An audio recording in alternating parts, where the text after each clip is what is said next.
Hello student, welcome back to the session of current affair. In this session I am going to discuss some important article of the Hindu newspaper that are very much relevant for our UPSC CSC examination and other PCS examination. Myself Prabhat Kumar, your faculty of geography and current affair. I am going to discuss these article in detail. So without wasting our time, coming to the session. In this session, I am going to discuss these four articles. First article is the universe expansion, new finding versus standard cosmology. तो हम लोग समझेंगे कि universe के expansion के बारे में क्या नया फाइंडिंग है under science and technology part.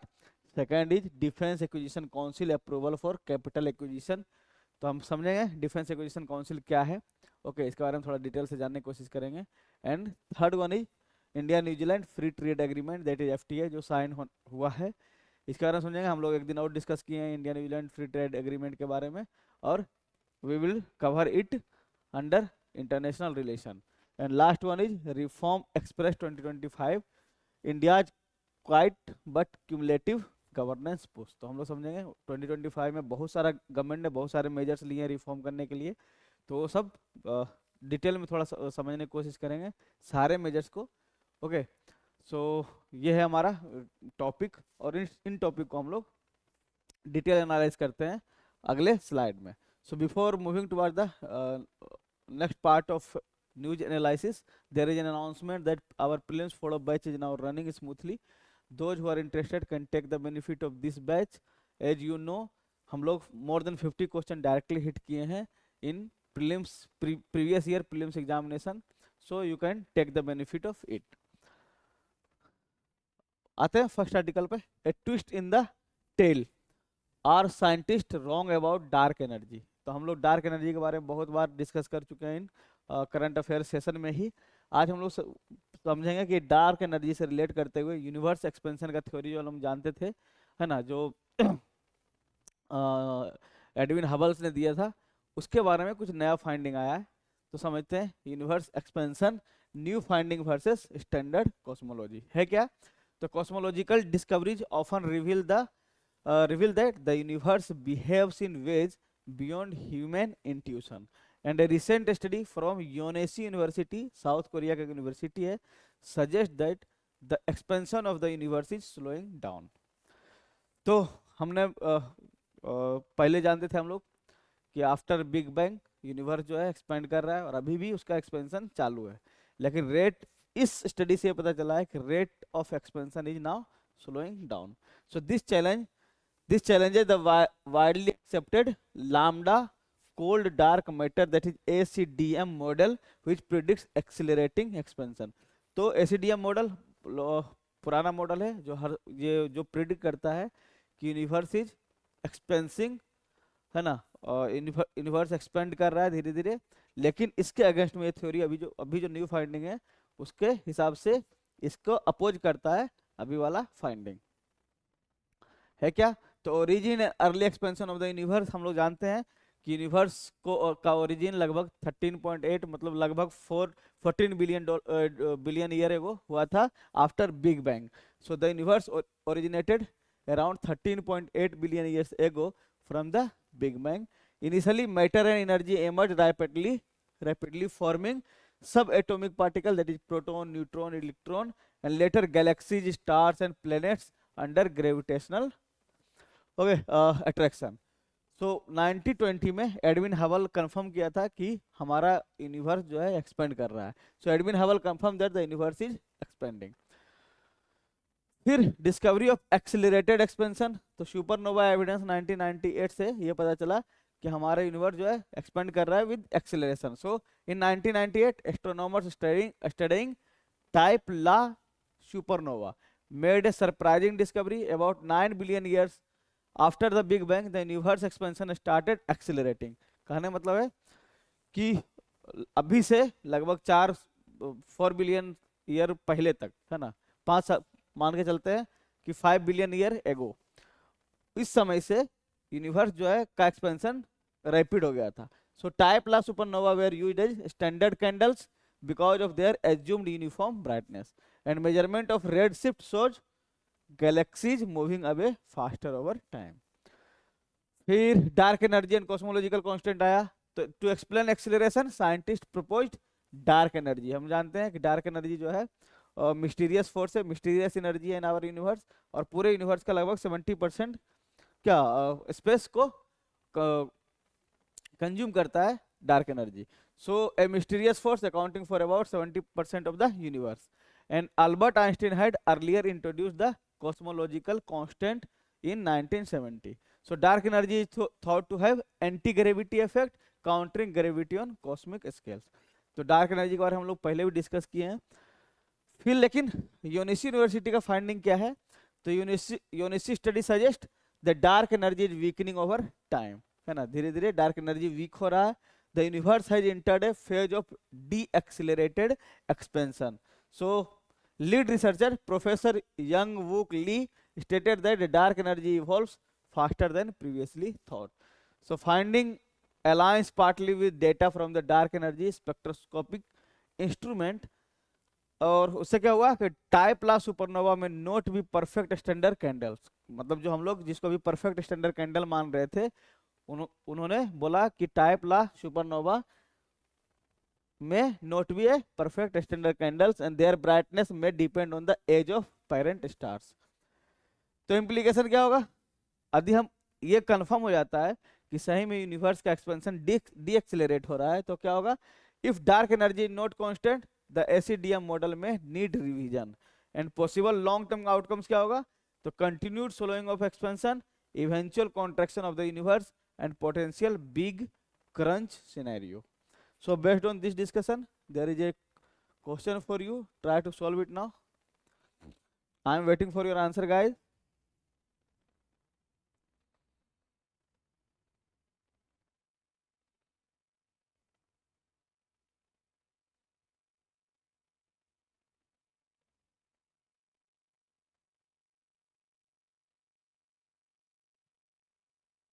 तो सॉल्व करते हैं। स्टेटमेंट वन को रीड आउट करते हैं। Statement one is the lambda cold dark matter model assume that dark energy remains constant over time. ये स्टेटमेंट सही है। Okay. Second is observation of type La supernova in 1998 led to the conclusion that the universe expansion is accelerating. This statement is also correct. The UNSC University study suggests that the type La supernova may not be perfect standard candles. This statement is also correct. Statement 4 को read out करते हैं। Statement 4 is if dark energy weakens over time, the universe could eventually undergo a contraction. This is also correct. It means option D is correct answer. Next article पे आते हैं। तो DSC gives it's note for defence purchases worth 79,000 crore, है ना। तो हम लोग समझेंगे डिफेंस एक्विजिशन काउंसिल ने कुछ अप्रूवल दिया है खास करके कैपिटल एक्विजिशन को लेकर। वो कैपिटल एक्विजिशन तीनों में होंगे, means defence, Indian army, Indian navy and Indian air force, तीनों के लिए ये डिफेंस एक्विजिशन के लिए क्या कहते हैं, ये नोट दिया गया है by the defence acquisition council. तो हम लोग समझेंगे डिफेंस एक्विजिशन काउंसिल होता क्या है, और डिफेंस एक्विजिशन काउंसिल हमारे लिए इंपॉर्टेंट है from the prelims point of view. तो समझते हैं। Defence acquisition council chaired by defence minister Rajnath Singh granted acceptance of necessity for capital acquisition proposal. Okay. और वो प्रपोजल था अप्रोक्सीमेटली 79,000 करोड़ का। The approval cover procurement requirement of the Indian Army, Indian Navy and Indian Air Force. So the acquisition aimed to strengthen precision strike capability, surveillance, air defense, communication, training and maritime domain awareness. इसका मतलब कि significance क्या है? तो हम लोग अपने defence को और इनहेंस करना चाह रहे हैं और स्ट्रेंथन करना चाह रहे हैं, प्लस इंडिजिनियस कैपेबिलिटी को बढ़ाना चाह रहे हैं। सो सिग्निफिकेंस क्या है? तो strengthen indigenous defense capabilities and modernization, enhance joint operational readiness of the all three services and address emerging threats such as drones, long range warfare and maritime surveillance challenge। तो इन सबको हम लोग इम्प्रूव करने की कोशिश कर रहे हैं। इसके लिए डिफेंस एक्विजिशन काउंसिल ने अपना क्लियरेंस दिया है। तो समझते हैं डिफेंस एक्विजिशन काउंसिल होता क्या है। एक्चुअली डिफेंस एक्विजिशन काउंसिल 2001 में बना इसका एस्टेब्लिशमेंट हुआ था और उसको चेयर करते हैं डिफेंस मिनिस्टर। ओके। एक्चुअली ये कमिटी बनी थी आफ्टर कारगिल वार, ओके, उनके रिकमेंडेशन पे डिफेंस एक्विजिशन काउंसिल बनाया गया था, so that we can modernise और we can enhance our defence system. तो समझते हैं। और तो defence acquisition council is the highest decision making body of the ministry of defence for matters related to defence procurement. तो defence procurement में late ना हो, देरी ना हो, और हमारा डिफेंस मैकेनिज्म और डिफेंस सिस्टम स्ट्रेंथन रहे, अपडेटेड रहे, इसके लिए इसका एस्टेब्लिशमेंट हुआ था। It plays a central role in planning, approving and overseeing capital acquisition for the Indian arm forces. The primary objective of the DSC is to ensure timely and efficient procurement of defense equipment in line with the operational capability and requirement of the armed forces, prescribed timelines and optimal utilization of allocated budgetary resources। जैसे आपने बताया, जैसे हमने आपको बताया कि 2001 में इसको एस्टेब्लिश किया गया था। It was form based on recommendation of group of minister on the reforming the national security system, और ये कमीशन बना था। This reforms were initiated in the aftermath of what Kargil war in 1999 to address gaps in defense preparedness। Okay, तो composition क्या होता है, जैसे हमने बताया कि चेयरमैन होते हैं हमारे डिफेंस मिनिस्टर ऑफ इंडिया, और ये सब उनके मेंबर होते हैं। तो minister of state for defence और chief defence of staff CDS, फिर आर्मी से chief of army staff, chief of naval staff and chief of air staff. ये तीनों मतलब तीनों आर्मी के तीनों विंग से होते हैं। फिर defence secretary, secretary department of defence production, सारे सेक्रेटरी है ना, और deputy chief of defence staff, ये सब उनके मेंबर रहेंगे। फंक्शन क्या होता है, तो हमने ऊपर देखा कि सबसे पहले प्रोक्योरमेंट के लिए मेनली ये अप्रूवल देता है ना, टाइमली प्रोक्योरमेंट के लिए अप्रूवल देता है, और प्लानिंग को डिफेंस से रिलेटेड प्लानिंग को अप्रूव करता है। So approve the 15-year long term integrated perspective plan for the arm forces, providing a long term road map for capability development. उसके बाद ग्रांट्स एक्सेप्टेंस ऑफ नेसेसिटी, इसके अंदर ही अभी 79,000 अभी हम लोग जो पढ़े थे 79,000 करोड़ रुपया का अप्रूवल दिया गया इसी के अंदर। That is acceptance of necessity for capital acquisition proposal which is the first formal step in the procurement process. उसके बाद कैटेगराइज करता है acquisition proposal under different procurement route such as buy and make. तो या तो बाहर से खरीदिए है ना, खरीदिए, या उसको मैन्युफैक्चर कीजिए, या आप मैन्युफैक्चर कीजिए। सो examine cases involving single vendor situation and grants clearance where necessary, or decides on offset obligation for the defense acquisition proposal exceeding 300 crore। यदि 300 करोड़ से ज्यादा का एक्विजिशन करना है तो DSC जो है उसको एग्जामिन करेगा है ना, and approves transfer of technology arrangement under the buy and make category. So overseas and evaluate field trial of defence equipment to ensure operational sustainability. Importance क्या है, तो हमने देख चुका है, हमने देख लिया है कि it ensures transparency and accountability in defence procurement, alliance defence acquisition with strategic and operational requirement, and strengthen indigenisation and self reliance in defence manufacturing. तो based on this is question for you, try to solve it now.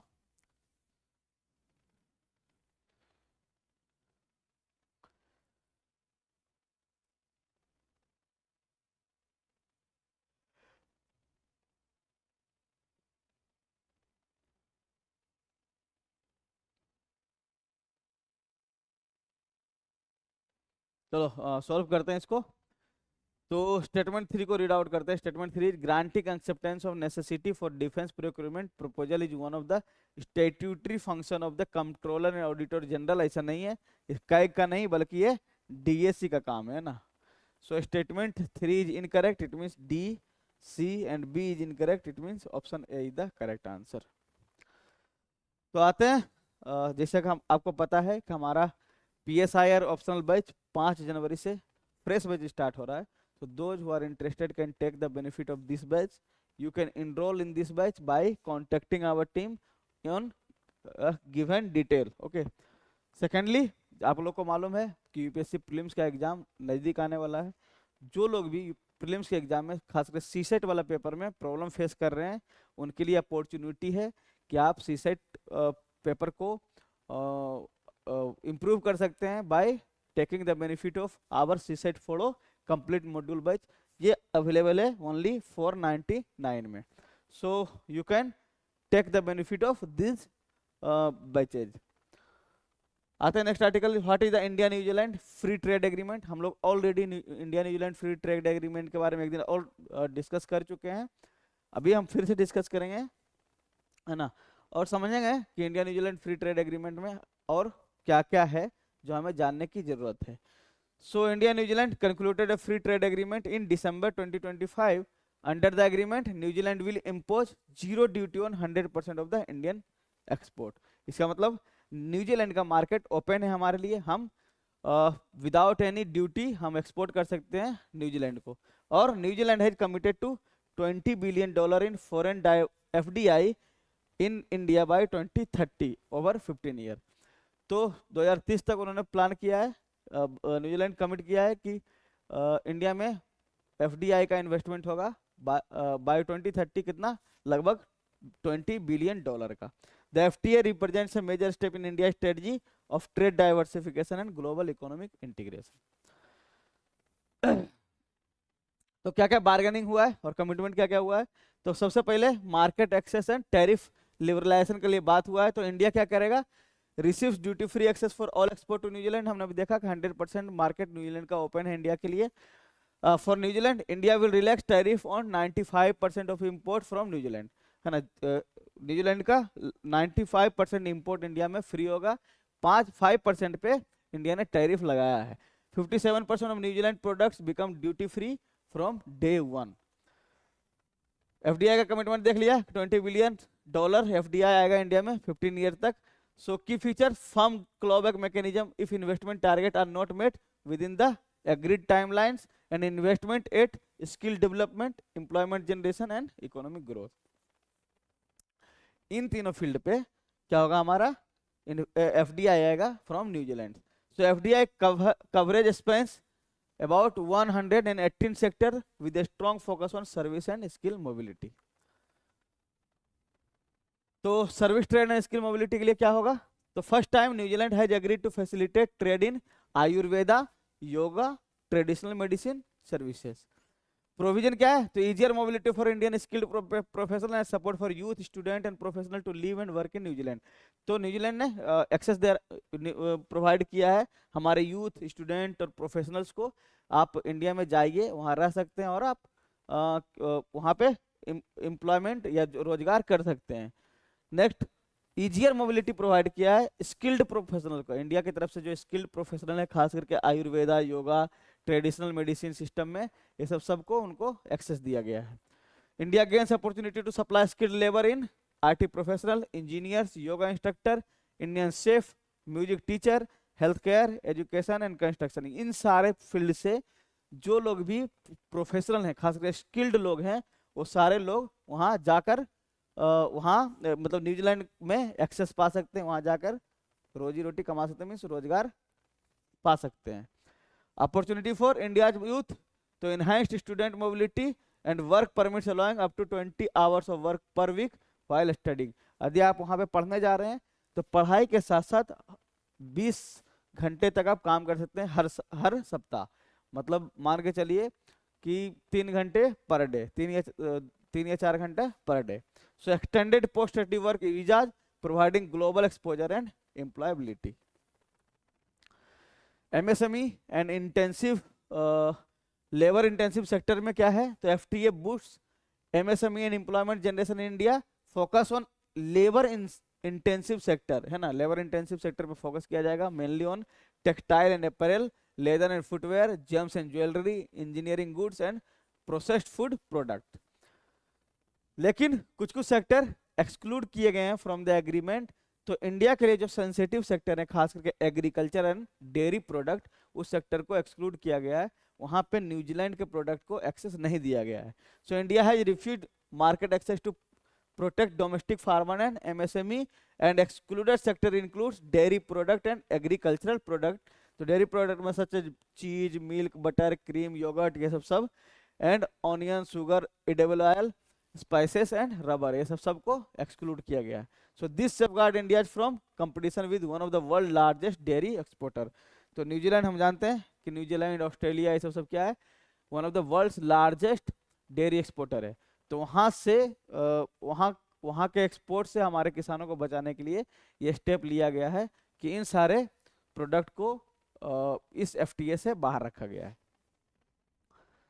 फिर agriculture cooperation capacity building, तो despite exclusion of dairy, New Zealand will assist India in improving productivity and quality of fruit farming. तो agriculture से हम लोग बाहर रखें, लेकिन फिर भी न्यूजीलैंड जो है हम लोग को हेल्प करेगा हम कि हमारा प्रोडक्टिविटी और क्वालिटी इंप्रूव हो, खासकर फ्रूट फार्मिंग में। और फोकस किया जा रहा है एक्जोटिक फ्रूट में, है ना, exotic fruit like kiwi fruit, apples and honey.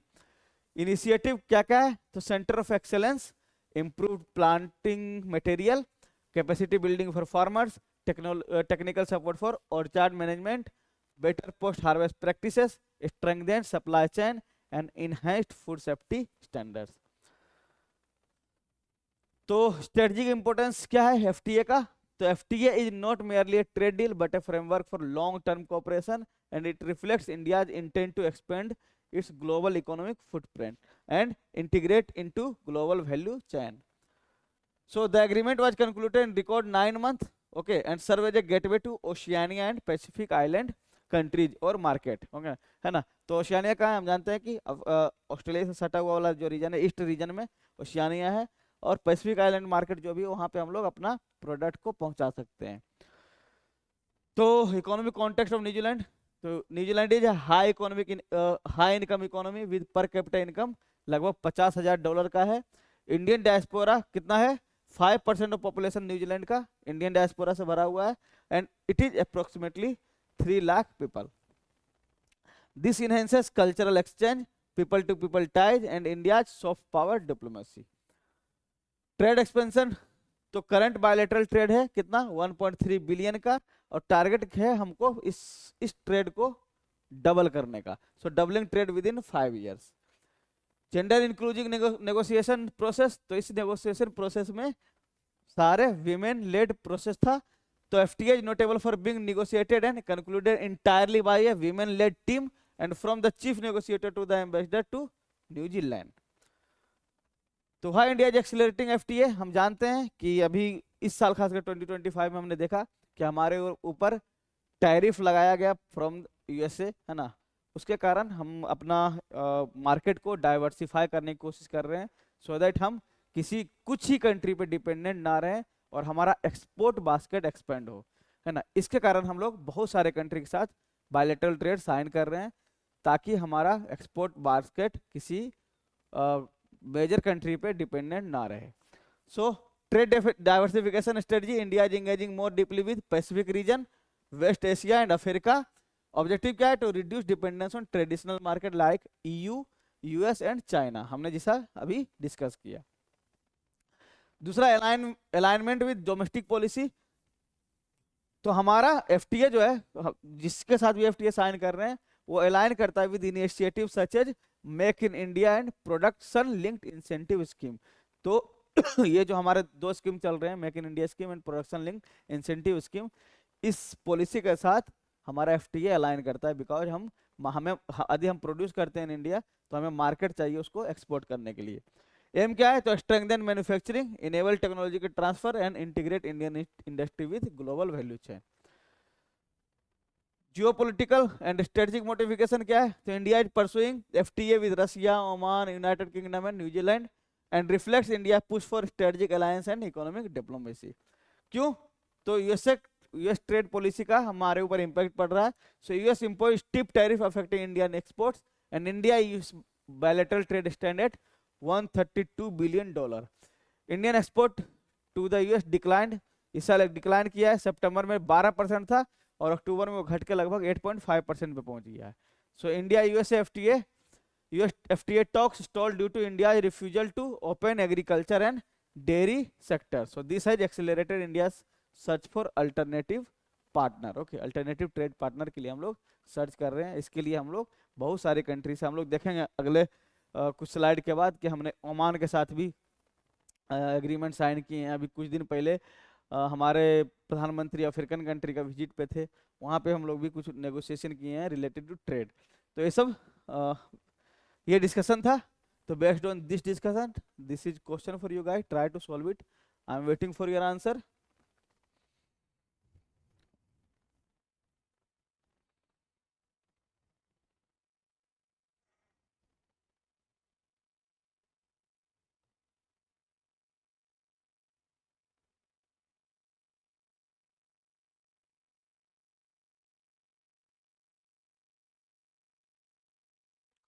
Okay, solve करते हैं। तो स्टेटमेंट 3 को रीड करते हैं। Statement 3, India has agreed to open its dairy and edible oil sector to New Zealand. नहीं, हमने देखा कि हम डेयरी सेक्टर और एग्रीकल्चर सेक्टर को ओपन नहीं किए हैं न्यूजीलैंड के साथ। तो statement 3 is incorrect. It means D, C and B is incorrect. इसका मतलब option A is the correct answer. जैसे कि आप लोग को मालूम है कि गवर्नेंस और इंटरनल सिक्योरिटी के लिए हमारे पास सेपरेट मॉड्यूल अवेलेबल है। Those who are interested can take the benefit of this module by enrolling yourself in our coaching. तो ये आपको हेल्प करेगा मेंस के एग्जामिनेशन का तैयारी में। Next article is the quite foundation for India next growth phase. तो ये हरदीप सिंह पुरी साहब का लिखा हुआ आर्टिकल है। हम इस पर समझेंगे कि 2025 में हमने बहुत सारे रिफॉर्म लिया, हमारे गवर्नमेंट ने बहुत सारे रिफॉर्म ली हैं और रिफॉर्म करने की कोशिश की है, सो दैट हमारा जो कम्युनिटिव गवर्नेंस इफेक्ट है वो इंक्रीज हो इन कमिंग ईयर। ओके, सो क्या क्या रिफॉर्म लिया गया है इसको समराइज किया गया है इस आर्टिकल में। तो कुछ कुछ मेजर मेजर रिफॉर्म को हम देखेंगे इस आर्टिकल के थ्रू, और इसलिए उसको बोला गया है रिफॉर्म एक्सप्रेस 2025, बिकॉज ऑफ 2025 में हम लोग बहुत सारे मेजर मेजर रिफॉर्म करने की कोशिश की है। तो समझते हैं reform express 2025, India quite but cumulative governance push. तो as 2025 concludes, the most impactful developments are not headline grabbing announcement but the steady continuous clearing of policy and procedural bottlenecks. So this sustained week after week reform momentum is described as Reform Express 2025.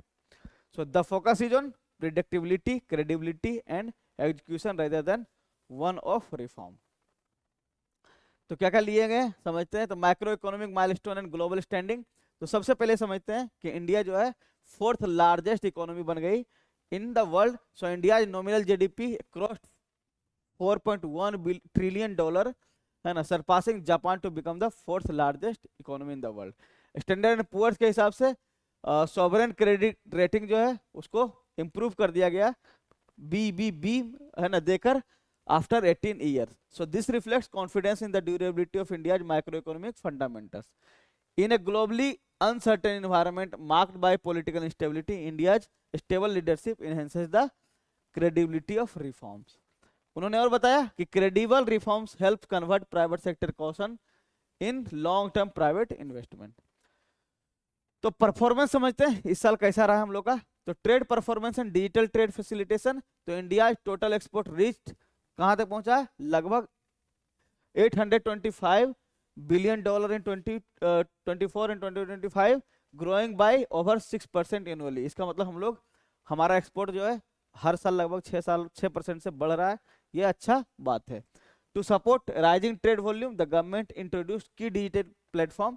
2 digital platform launch किए थे government ने, so that कि हमारा export volume बढ़े। क्या? तो trade connect E platform and trade intelligence and analytics, that is TIA portal.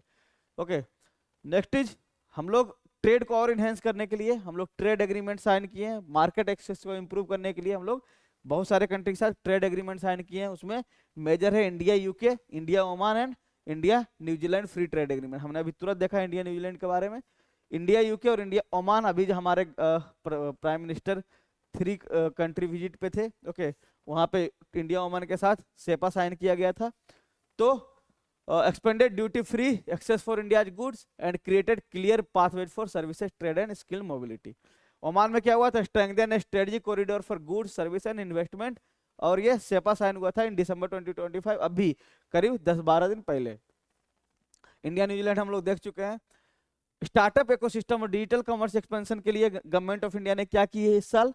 तो India has now over 2 lakh government recognised startups. India में लगभग 2 लाख स्टार्टअप्स हैं। The startup generated more than 21 lakh job. So first is open network for digital commerce, processed over 326 million orders and average 5.9 lakh transaction per day. Government e market place में देखा गया है कि it crossed 16.41 lakh crore in cumulative transaction value, enabled 11 lakh MSME to receive orders worth over 7.3 lakh crore. Innovation के लिए क्या हुआ है? Innovation and ease of doing business के लिए तो India has improved its rank in global innovation index to 38th out of 139 economy. तो वो 139 इकोनॉमी में लगभग हम लोग कहाँ पे आ गए हैं? 38वें पोजीशन पे. इसके लिए नेशनल सिंगल विंडो सिस्टम लाया गया था, पीएम गति शक्ति नेशनल मास्टर प्लान लाया गया था एंड प्रोजेक्ट मॉनिटरिंग ग्रुप, ये सब मिलके हेल्प करके है ना, इन सब के हेल्प के बदौलत हम लोग आ गए हैं ग्लोबल इनोवेशन इंडेक्स में 38वें रैंक पे. फिर कुछ कुछ लेजिस्लेटिव मेजर लिए गए हैं. तो legislative clean up and localised reform, तो गवर्नमेंट ऑफ इंडिया ने ढेर सारा लेजिस्लेटिव मेजर लिए हैं रिफॉर्म लाने के लिए. So parliament pass the repealing and amending bill 2025, जिसने लगभग 71 ऑब्सोलीट लॉज को क्या रिपील कर दिया गया है. District business reform action plan 2025 में brought ease of doing business closer to the entrepreneurs and focused on district level responsiveness. Labour law का ऐसे ही लेबर लॉ रिफॉर्म आया. हमने देखा कि 4 लेबर कोड्स को कंपाइल किए गए and came into force on 2025. They consolidated 29 central laws into 4 simplified codes covering wages, industrial relation, social security and occupational safety and health. इसका ऑब्जेक्टिव क्या था? तो enhance और enable scale in manufacturing and services and formalize employment while expanding social security. वैसे ही financial market and security law को से related reform लाए गए. तो उसके लिए इंट्रोड्यूस किया गया सिक्योरिटीज मार्केट कोड बिल, और ये क्या करती है? तो modernise securities regulation and strengthen SEBI's investigative and enforcement power, है ना, सेबीज के पावर को इनहेंस किया गया. प्रपोज था तो स्पेशलाइज्ड मार्केट कोड्स इसमें प्रपोज किए गए हैं. Improved regulatory information sharing and time bound grievance redressal. Next is logistic and maritime sector में कुछ रिफॉर्म्स लाए गए थे. मतलब सारे सेक्टर में लगभग कुछ कुछ रिफॉर्म लाए गए हैं और लगभग सारे रिफॉर्म्स को इसमें डील किया गया है. So logistic and maritime sector reform के लिए क्या किया गया है? तो nearly 95% of India trade by volume and 70% by value moves through the maritime routes. तो हम जानते हैं 95% ऑफ इंडिया ट्रेड वॉल्यूम का कहाँ से जा रहा है? मैरीटाइम रूट से. सॉरी. तो उसके लिए उसको रिफॉर्म करने के लिए क्या किया गया? इंडियन पोर्ट्स एक्ट आया 2025 में. तो it replaced colonial era framework और इंट्रोड्यूस किया गया state level dispute resolution, statutory coordination mechanism and stronger safety, disaster preparedness and environmental norms. Next merchant shipping 2025 and carriage goods by sea act 2025, ये सब सारा act आया in order to reform the maritime sector. फिर ship building and maritime industrial policy को improve करने के लिए cabinet approve किया लगभग 70,000 crore ship building package including 25,000 crore maritime development fund, financial assistance and development component. इसका ऑब्जेक्टिव क्या था? तो build domestic industrial path, reduce dependence on foreign shipping and retain freight value with India.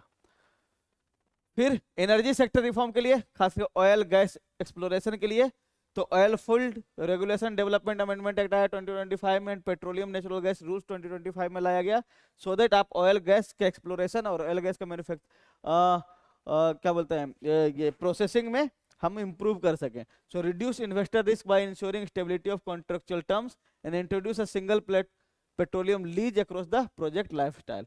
फिर ओपन एक्रिएज लाइसेंसिंग पॉलिसी लाया. फिर national deep water exploration mission आया. ये सब क्या है?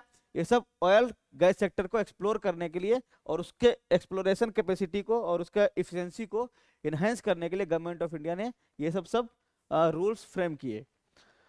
फिर आया strategic push on nuclear energy. Nuclear energy को प्रमोट करने के लिए गवर्नमेंट ऑफ इंडिया ने अभी हम लोग 10 दिन पहले पढ़े थे शांति बिल लेकर आई थी, उससे पहले बजट 2025 में उन्होंने 20,000 करोड़ का न्यूक्लियर एनर्जी मिशन लॉन्च किया था और उनका टारगेट था कि लगभग हम न्यूक्लियर एनर्जी से 100 गीगावाट न्यूक्लियर कैपेसिटी अचीव करेंगे bye 2047. So goal of 5 indigenously designed small modular reactor by 2033. Okay. फिर आया शांति बिल। शांति बिल में क्या किया गया, गवर्नमेंट ऑफ इंडिया ने प्राइवेट सेक्टर को एम्पावर किया कि आप न्यूक्लियर एनर्जी सेक्टर में पार्टिसिपेट करें। So modernise the civil nuclear framework and open the door for regulated private participation. Next, overall reform pattern and strategic vision. तो इस इतने सारे हम लोग रिफॉर्म देखे कि 2025 में गवर्नमेंट ऑफ इंडिया ने लेकर आई। और तो उसका विजन क्या था, तो key reforms themes includes cleaning up outdated laws, decriminalizing minor offenses, simplifying labor compliances, strengthening market regulation, digitizing trade process, modernizing logistics, and de-risking long cycle energy investment. The guiding principle was the state should reduce the burden on the entrepreneurs so productivity can compound. तो इसलिए उसका नाम दिया गया reform express 2025. It represents quite cumulative and credible governance. So these reforms lay the foundation of for India's next phase of double-digit economic growth. तो writer का मानना है कि ये सब सारा रिफॉर्म जो है अब क्या करेगा, हमारे इकोनॉमी का ग्रोथ को डबल डिजिट में ले जाएगा, उसमें डबल डिजिट में ले जाने के लिए हेल्प करेगा। तो based on this discussion related to reform express 2025, this is question for you. Try to solve it now. I am waiting for your answer, guys.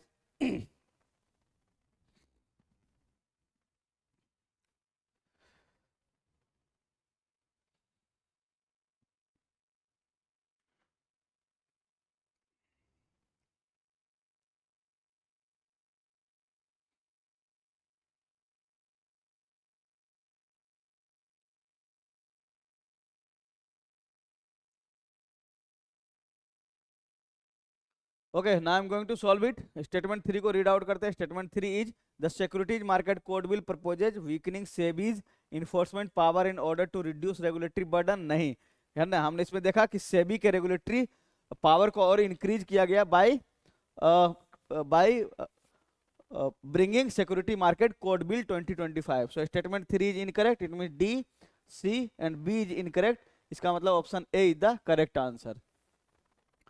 जैसा कि आपको मालूम है कि मेंस के लिए हमारे पास सोशल जस्टिस का सेपरेट मॉड्यूल अवेलेबल है.